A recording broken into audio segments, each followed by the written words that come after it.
Thank you so much. Yeah, we want to vote for Howie, Hawkins, and Angela. Yep. They're our candidates this year.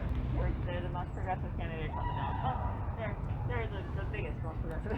Yeah, that's true. Yeah, there's some. I'm sure There may be other parties. Green Party. I like how Australians vote everyone to vote, even if they come in drunk and vote for things. Well, if you have to talk to them, tell them that there's a petition going around. They're in Wisconsin. Oh, okay. No worries. I'm Will I like, vote for trying to Biden? figure No, out of course not. I'm like, oh, you need 1,000. It's not that much, but it's like more than you think. Yeah, no, I get you. I appreciate you being here. Would you like some hand type?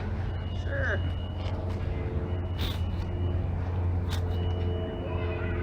I do have a green T-shirt on. Pretty froggy. Cisgender frogs. Okay. So we're gonna. All right. Let me see your faces. Let me see your faces. Let me show you my faces. All right. So we're gonna do a quick interview here. This is gonna go down our permanent records. So we've got a volunteer here with us today from the Howie Hawkins campaign.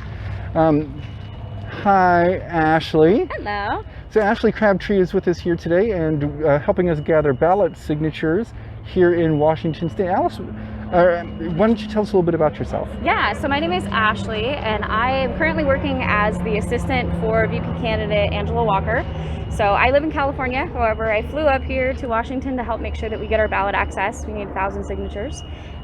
Previously, I was a campaign manager for my husband's campaign. He ran for state senate down in California, and we actually beat a few Democrats and Republicans in the primary and made it into the top 2. So it was pretty exciting. So we ended up getting 32% of the overall vote, which was like just over 109,000 votes. Right on. So we had a lot of success there. So it was pretty exciting, and it's just kind of sparked my love for and we ran as independents. That's an important point there too. We weren't running as one of the establishment parties. So now it's just kind of established my love for politics and making sure that I get to the third party voters and let them know that we're out there and we're advocating for them when the two parties aren't. So how did you get involved with the Green Party? So it's kind of funny. So I was a Bernie supporter, as a lot of people were. I was a Bernie supporter, and I was too young to vote for Bernie in the primary. And it came around to the general election, and I happened to see a meme of Jill Stein. And I was like, wait, you mean there's someone else I can vote for? Because I was not going to vote for Hillary. I had no idea what I was going to do, but I was like, I am just not going to have to vote. That's what's going to have to happen. And then I saw a meme of Jill.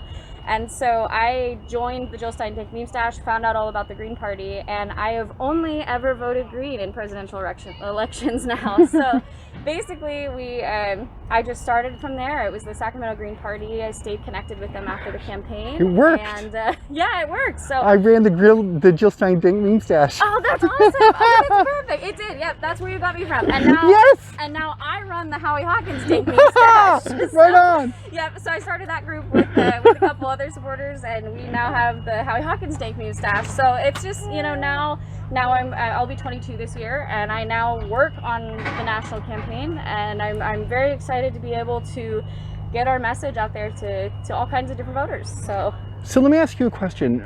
You mentioned your age here, and I think that's really a big deal. I know a lot of people think that volunteerism and political activism is for older folks.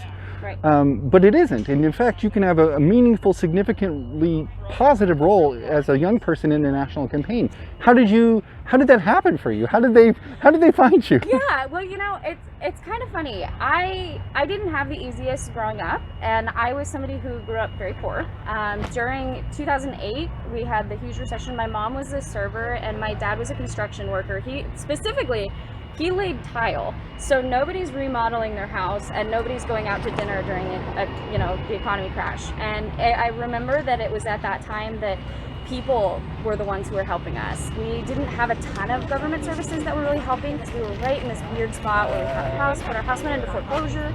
We ended up losing it, had to leave. Oh no! Sorry, I'm gonna grab that. Yes, please. Thank you so much. The wind. And I'll hold this down while we Sorry. Yes. So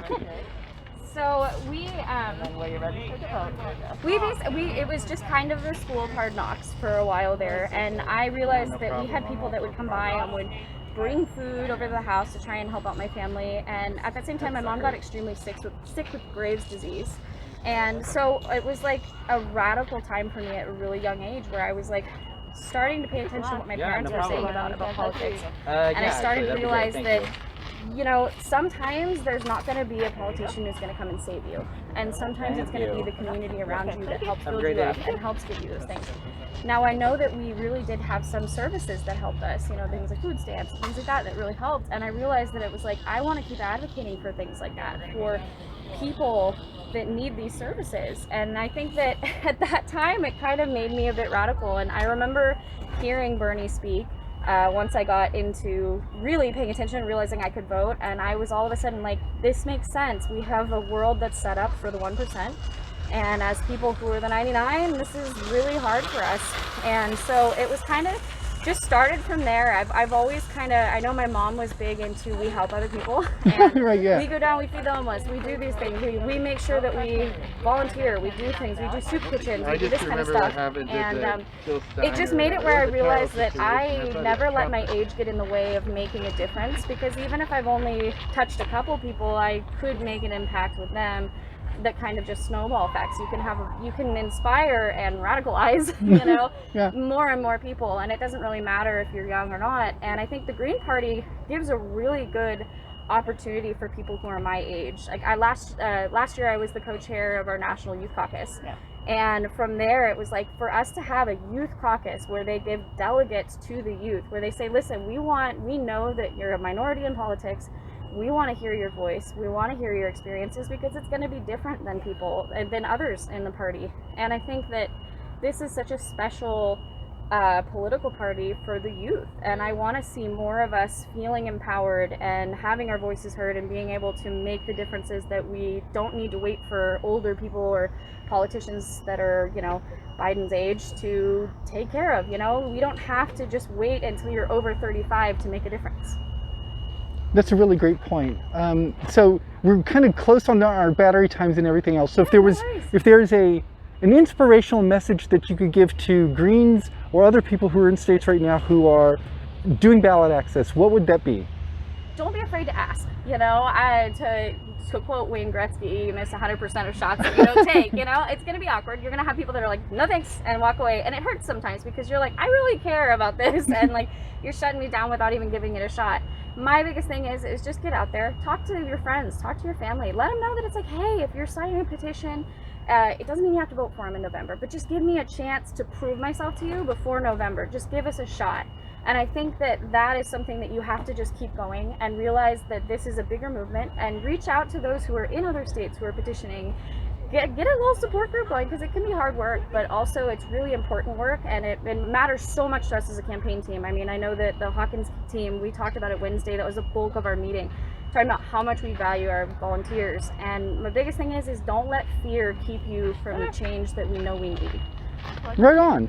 Thank you very much. We really appreciate being on the stream and talking to us and helping us with ballot access. And the fam on the stream really appreciated your interview. And basic congratulations on the votes and lots of other words which I can't read because the screen went dark. No worries. Thank you. And that is where we are for today on our stream right now.